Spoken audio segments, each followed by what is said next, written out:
यदि उसने पूजा में रखे हुए उस महान धनुष का इस प्रकार अपमान किया तो तुम लोगों ने उसे जीवित कैसे छोड़ दिया?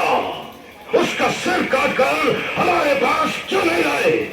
महाराज, हमने पूरी शक्ति से उस पर आक्रमण किया, परंतु मेरे सारे सैनिक उसके हाथों मारे गए।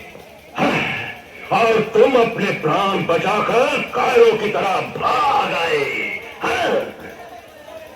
तुम भी अपने सैनिकों के साथ क्यों नहीं मर गए?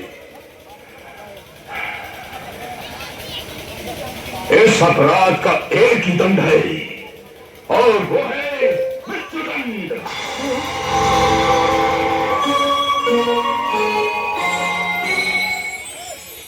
मेरे विचार में आज की परिस्थिति में अपने ही सैनिकों को इस प्रकार मृत्युदंड देना बुद्धिमानी नहीं है।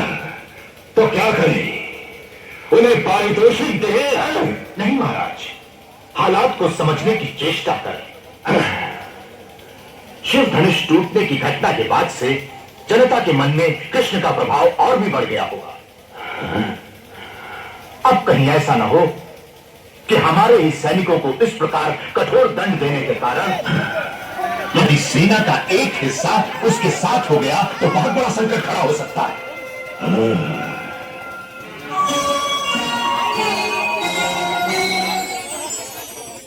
चाणूर, हमें भी शक है कि मथुरा के सैनिक मन से पूरी तरह हमारे साथ नहीं।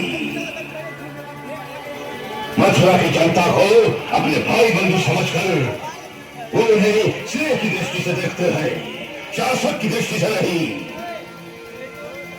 इसलिए हम ये सोचते हैं कि महाराज जरासंध के भेजे हुए मगध के जो सैनिक हमारे पास हैं, कल उत्सव के समय रंगशाला में उन्हीं को सामने रखा जाए, ताकि कृष्ण की हत्या के बाद यदि जनता ने जरा सी भी चूक की तो वो निर्दयता से उन्हें कुचल देगी।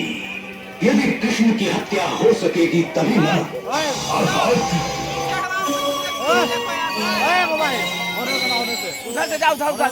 तुम्हारे होते हुए उस दिव्य धनुष को छूने की उसकी हिम्मत कैसे हुई? हम तो यही समझते थे कि वो भगवान शिव की मूर्ति पर फूल चढ़ाने आए हैं। कोई ये सोच भी नहीं सकता था कि जिस धनुष को 10 व्यक्ति मिलकर भी बड़ी कठिनाई से उठाते हैं, उसे वो सुकुमार बालक खेल खेल में उठाकर तोड़ देगा। सुकुमार बालक? सुकुमार बालक? वही सुकुमार बालक हमारा परम शत्रु है। क्या ये तुम नहीं जानते?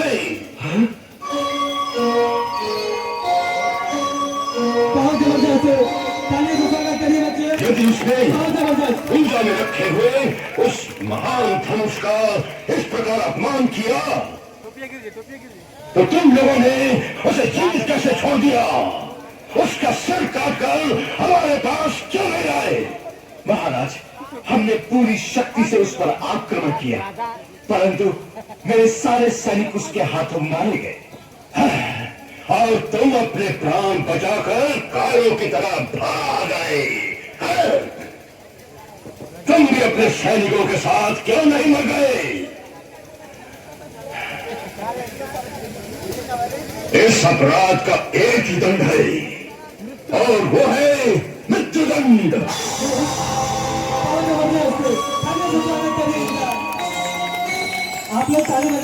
मेरे विचार में आज की परिस्थिति में मंदोदरी, शांति के लिए हम दोनों में से एक का अंत होना आवश्यक है। तुम राम को भगवान मानती हो सकता है वो साधारण नर नहीं है।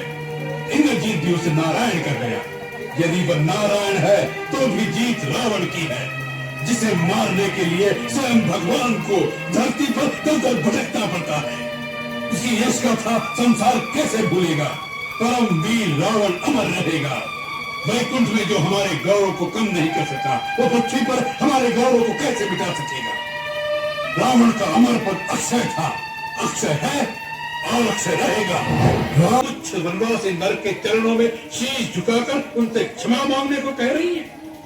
रावण को रावण को जो तीनों लोगों का विजेता है, उस रावण को जिसमें धरती तो क्या शिव समेत कैलाश पर्वत को गेंद की भांति उठाने की शक्ति है, उस रावण को जो दरबार में नवग्रहों को अपने सामने खड़ा रखता है, उस रावण को एक तुच्छ नर के सामने गिड़गिड़ाने को कह रही है। वीर पुरुष जिस मार्ग पर एक बार आगे पग बढ़ा देते हैं, फिर उसे पीछे हटाने की बात भी नहीं सोचते, चाहे सामने मृत्यु ही क्यों न खड़ी हो।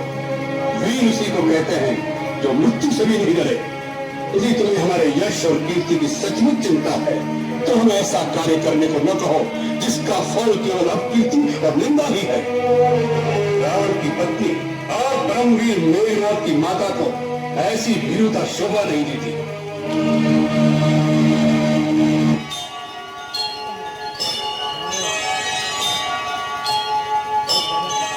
तुम मुझे मेरे अहंकार का दंड देना चाहते हो, परंतु मैं अपने अहंकार को नहीं छोड़ सकता। मुझे अपनी शक्तियों पर अहंकार करने का पूर्ण अधिकार है।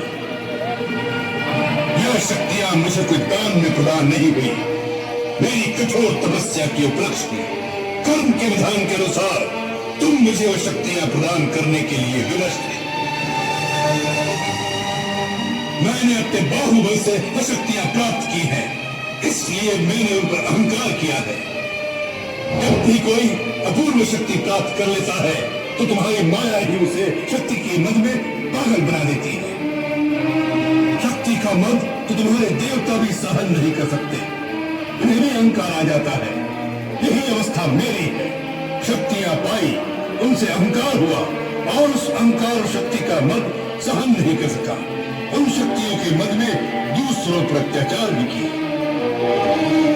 धर्म को छोड़कर अधर्म के मार्ग पर चला हूं तो उसका दंड भी भोगना पड़ेगा, परंतु रावण दंड भी उसी गर्व के साथ भोगेगा जिस दर्द से उसने उस शक्तियों का भोग किया है।